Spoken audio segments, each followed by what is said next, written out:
Salut tout le monde et bienvenue sur la chaîne. Aujourd'hui on récapitule Oreshura. Installez-vous confortablement, c'est parti. Etta est un garçon complètement désabusé qui rejette l'amour en bloc et n'a aucune envie de se retrouver avec une petite amie. Sa seule compagnie féminine, c'est Chihua, son amie d'enfance du quartier, aussi plate et discrète qu'un garçon. Un soir après le dîner, Chihua lui glisse un mot sur la nouvelle élève qui fait tourner les têtes dans sa classe. Etta balaie la question d'un revers de main, affirmant que seuls les résultats scolaires l'intéressent, ce qui arrache un sourire discret à Chihua. Le lendemain, la fameuse Masuzu débarque en classe et provoque une paralysie générale. Etta, lui, ne daigne même pas lever les yeux. Quand les places sont redistribuées, il se retrouve assis juste à côté d'elle, ce qui rend ses camarades fous de jalousie. Mais Etta continue d'ignorer royalement sa voisine, piquée dans sa curiosité. Les jours suivants, les garçons le supplient d'agir, lui rappelant la chance qu'il a, mais Etta reste insensible. Jusqu'au jour où Masuzu elle-même s'approche et lui demande de rentrer ensemble. Pris de court, Etta exige une explication. Masuzu profite de l'occasion pour déclarer publiquement devant toute la classe qu'elle l'aime. Acculée, Etta cède. Une fois hors de vue des autres élèves, il coupe le jeu et lui demande des comptes. Masuzu sourit froidement et avoue tout. En 2 mois à peine, elle a déjà reçu 58 confessions et, tout comme lui, elle ne croit absolument pas en l'amour. Elle veut juste qu'il joue le rôle du petit ami pour tenir les prétendants à distance. Etta refuse catégoriquement, jusqu'à ce que Masuzu sorte son journal intime. Il blêmit. Elle a déjà tout photocopié et menace de tout divulguer s'il n'accepte pas. Etta s'effondre littéralement et capitule. Sur le chemin du retour, Chihua les surprend main dans la main et pousse un cri à déchirer l'air. Masuzu lui demande froidement qui est cette fille hystérique. Chihua se présente comme la confidente absolue d'Etta et lui reproche d'avoir pris une petite amie sans sa permission. Kaoru, l'ami d'Etta, lui conseille de régler la situation avec Chihua avant d'aller plus loin. Mais Masuzu refuse qu'on révèle la supercherie, au nom de la crédibilité de leur jeu. Elle propose plutôt d'aider Chihua à devenir populaire en l'intégrant à son club. Elle utilise le journal d'Etta pour appâter Chihua, qui craque immédiatement et rejoint le club. Le plan prend forme autour de Sakata, un joueur de basket convoité.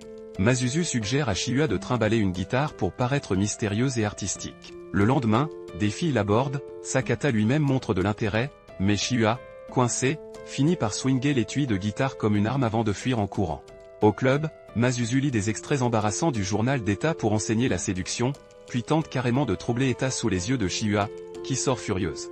Etta explique alors à Masuzu le passé de Chihua, ancienne étoile du kendo, blessée et forcée d'abandonner, elle a besoin de ce projet pour avancer. Masuzu comprend. Plus tard, elle concocte un script tiré du journal pour que Chihua et Etta le jouent devant la classe. La performance improvise un vrai buzz et donne l'impulsion nécessaire. Chihua glisse une lettre dans le casier de Sakata et l'attend sur le toit. Il arrive, la trouve mignonne, évoque sa guitare et son jeu d'actrice, et propose une sortie cinéma. Sur le chemin du retour, Masuzu pavoise, Chihua admet que le carnet est inspirant.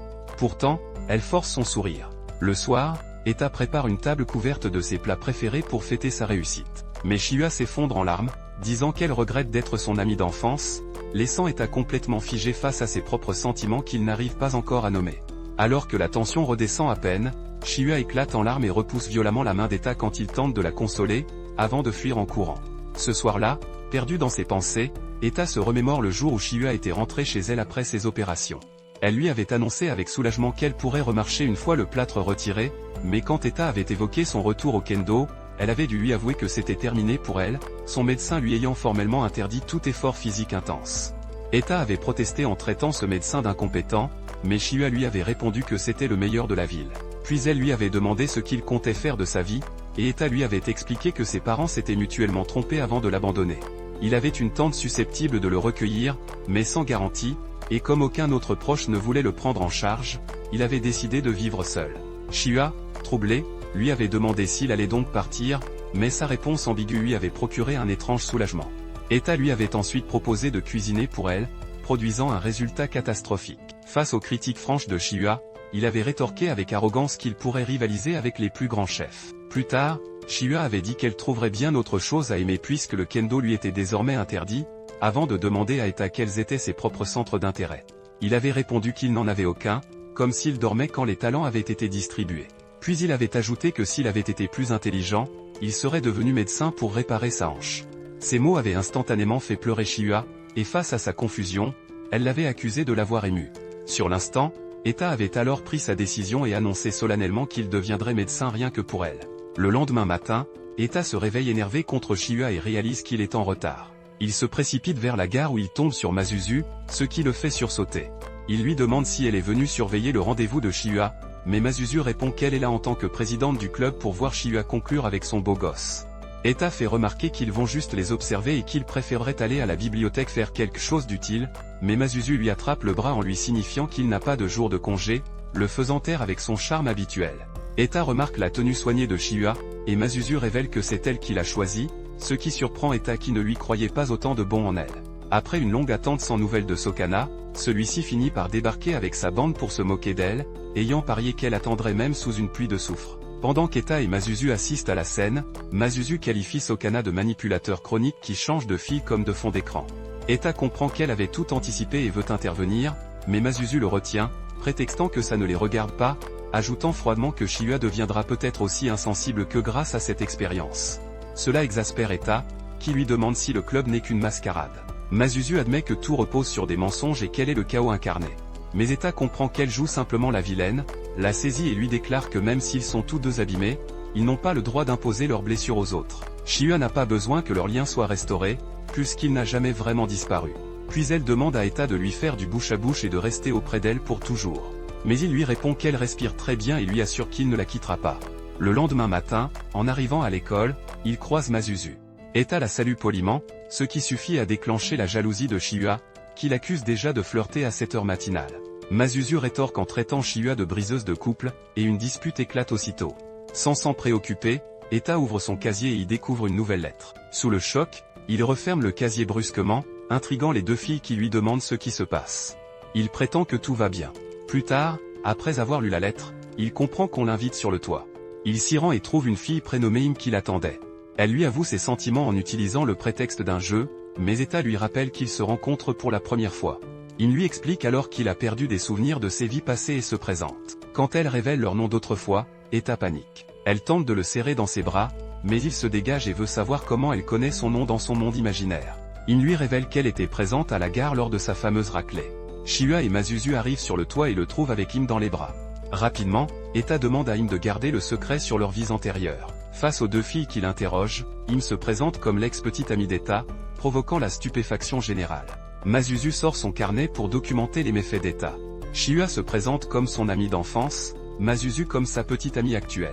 Im pique aussitôt une crise, réclamant les câlins de Masuzu pour elle seule. Plus tard, dans la salle du club, Im accueille Etta d'une accolade surprise et annonce qu'elle a fraternisé avec sa successeur. Masuzu confirme qu'elle échange des notes avec l'ex d'Etta sur leur vie passée, et envisage de l'inviter dans le club. Shihua s'y oppose vigoureusement. Pour intégrer le club, Masuzu demande à Im d'écrire un poème décrivant le type de servante qu'elle souhaite devenir. Shihua juge l'épreuve trop facile et propose une simulation de rencontre percutante avec un garçon mignon. Etta sert de cobaye, mais Im s'étouffe avec un biscuit et s'évanouit. Des surveillants débarquent et les surprennent tous. Lorsqu'Im reprend ses esprits, elle apprend que Shihua et Masuzu ont été emmenés par les surveillants. Etta en profite pour lui demander pourquoi elle tient tant à en faire son petit ami à cause d'une vie antérieure. Im raconte qu'elle espérait qu'une nouvelle école lui ouvrirait un nouveau monde, mais que sa vie reste à terme jusqu'à voir Etta se faire rosser héroïquement à la gare. Quand Im évoque sa quasi-paralysie, il admet simplement qu'il était immature à l'époque et qu'il a tourné la page. Pendant ce temps, Shihua et Masuzu écoutent en cachette derrière la porte. Comme punition, ils nettoient la piscine. Masuzu esquive la question de Shihua sur sa quasi-noyade dans un bassin peu profond et préfère décrire comment les lèvres d'Etta avaient bon goût. Une voiture luxueuse attire alors leur attention. Mana en descend, au grand déplaisir de Masuzu. Après les présentations, Mana annonce que leur père veut que Masuzu rentre immédiatement en Suède. Face à cette nouvelle, Masuzu rompt sur le champ avec Etta et lui dit de se tourner vers Shihua. Alors qu'Ada se demande si Im a toute sa tête, Koru prend la défense de son amie maladroite. Ada lui apprend alors qu'elle a un petit ami prénommé Michel, ce qui surprend Koru au plus haut point. Plus tard dans la journée, les deux jeunes femmes proposent à Ada de dîner ensemble. Autour de la table, Ada remarque qu'Ai est attachée aux règles, portant son uniforme en toutes circonstances, mais Koru coupe court et invite Ai à se confier. Au moment où elle s'apprête à admettre que Michel n'existe pas, ce dernier surgit et lui demande de finir sa phrase. Ada, stupéfait, demande si elle les espionnait, mais elle explique qu'elle passait par là pour rejoindre ses parents et s'est arrêtée pour les saluer. Quand Michel commence à interroger Ai, Ada constate qu'elle ne peut pas mentir au sujet de son copain. Surprise, elle reproche à Ada de prendre le parti adverse, mais il défend Ai et lui pose la question directement, la poussant à inventer de nouveaux mensonges sur Michel. Lorsqu'Im arrive et réclame d'en savoir plus, Ai se révèle si convaincante dans ses affabulations qu'elle se voit décerner le titre de maîtresse en amour. Quelques jours plus tard, Masuzu retrouve Ada pour faire le point sur son enquête. Il lui rapporte qu'Ai a bien un petit ami, puisqu'elle lui a décrit ses tenues de rendez-vous et raconté son histoire d'amour. Masuzu reste sceptique, estimant que ce n'est pas une preuve suffisante. Ada lui reproche alors ses problèmes de confiance, et elle reconnaît qu'après avoir joué la comédie si longtemps, elle a perdu toute capacité à croire en autrui. Mais Ai contredit cette vision des choses, soulignant qu'elle ne serait pas dans le club avec Shiua-im si elle ne faisait confiance à personne. Ada lui dit alors qu'elle aide les autres à s'épanouir justement parce qu'elle leur fait confiance, et l'encourage à se faire confiance à elle-même. En guise de récompense, Masuzu lui dépose un baiser. Surpris, Ada demande ce qu'il signifie, et elle répond que c'est sa récompense pour avoir enfin utilisé son cerveau. Quelques jours s'écoulent, et Ada ressent encore l'impact de ce baiser tout en obéissant aux ordres de Masuzu concernant l'investigation. Kawaru et Ai surgissent soudainement pour lui proposer d'aller prendre un verre. Kawaru suggère un endroit nouveau, sous-entendant qu'Ai suivrait Ada n'importe où, ce qui vaut à Kawaru un coup de la part d'Ai, qui tient à préciser qu'elle lui fait simplement la faveur de sa présence. Plus tard, Shiua demande à Ada s'il espionne pour le compte de Masuzu, mais il affirme chercher uniquement à éviter la dissolution du club. Il remarque alors que Shiua est absorbé par un magazine de charmes amoureux et étudie les étapes pour faire craquer un garçon. Quand Ada juge cela inutile, elle insiste que ça marche, et décide de commencer par se priver de son plat préféré pendant 5 jours. Peu après, Ada sert le dîner et Shiua peine à résister à l'excitation. Le lendemain, Ada surprend Ai qui le surveille depuis l'extérieur. En sortant, il tombe sur Kawaru et Ai. Kawaru lui montre un flyer annonçant un feu d'artifice, et Ai exprime son souhait de le regarder depuis un endroit secret. Elle demande à Ada s'il ira avec Masuzu ou Shiua, mais il répond qu'il a décliné leurs invitations. Ai s'illumine à cette nouvelle, surprenant tellement Ada qu'il tombe de sa chaise. Elle lui demande alors avec qui il ira voir le feu d'artifice, tout en se regardant dans un miroir. Ada annonce qu'il ne sortira pas et préfère réviser.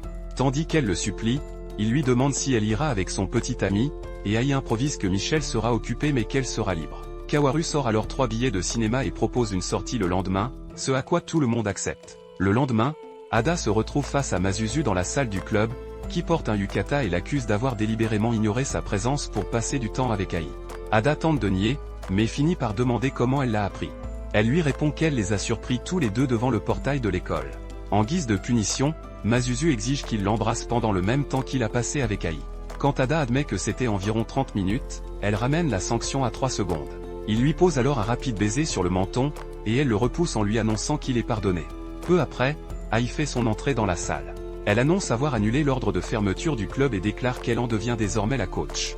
Kiwa proteste immédiatement, mais Masuzu accepte calmement la situation. Ai prend aussitôt les commandes et rappelle que c'est grâce à elle que le club existe encore. Kiwa l'accuse d'être à l'origine de tous leurs problèmes, et la tension monte rapidement entre les deux jeunes femmes, avant qu'Ada ne parvienne à calmer Kiwa. Masuzu glisse alors qu'Ai serait une excellente coach, puisqu'elle a un petit ami riche et séduisant. Kiwa lui suggère de leur montrer comment draguer un garçon, ce à quoi Ai répond que l'objectif est de faire en sorte que ce soit le garçon qui fasse le premier pas. Masuzu lui propose alors de faire une démonstration en utilisant Ada comme cobaye. Pendant l'exercice, Ada joue le rôle du prétendant et se voit repoussée à plusieurs reprises par Ai, jusqu'à ce qu'il l'attrape et lui murmure quelques mots doux à l'oreille, la faisant rougir. Ai finit par accepter de sortir avec lui, mais leur public reste de marbre. Elle le repousse et affirme qu'elle n'a pas du tout été séduite. Masuzu insiste pour recommencer, et cette fois, Ai se jette dans les bras d'Ada en déclarant son amour. Shiwa intervient brusquement et demande des explications. Ai révèle alors qu'elle était la camarade de classe d'Ada bien avant Shiwa. Cette révélation choque Shiwa, qui demande à Ada pourquoi il lui a caché ça. Il répond qu'il l'avait simplement oublié. Masuzu recentre le groupe sur le sujet initial et propose de planifier le voyage d'été du club. Après débat, ils décident d'aller à la plage, mais Ai souligne qu'il leur faudra des maillots de bain. Shiwa s'esquive aux toilettes pour reprendre ses esprits. Dans le couloir, Ada la retrouve et lui dit que peu importe qui l'a rencontrée en premier, c'est avec elle qu'il a grandi. Elle s'illumine et saute dans ses bras, lui demandant de l'accompagner faire du shopping le lendemain. Ada sollicite ensuite l'accord de Masuzu, qui accepte sans le moindre drame, ce qui le surprend. Le jour du shopping, Shiwa retrouve Ada à la station en expliquant que ça donne un air de rendez-vous romantique. Mais Masuzu surgit à son tour, rappelant qu'elle est sa petite amie. La tension explose entre les deux filles jusqu'à ce qu'Ada les rappelle à l'ordre en public. Dans le magasin, les deux jeunes femmes rivalisent pour attirer son attention. Il organise un tour de rôle décidé à la pierre-feuille-ciseaux, mais les deux finissent par se battre avec des cintres. Ada suggère qu'elles essaient leur tenue. Ai l'entraîne dans une cabine, lui fait tenir ses affaires, puis lui demande d'évaluer son maillot. Quand Ada sort de la cabine, Ai l'attrape et l'accuse de passer du temps en secret avec les autres. Voilà pour cet épisode. Si ce récap vous a plu, likez et abonnez-vous pour la suite. À très bientôt.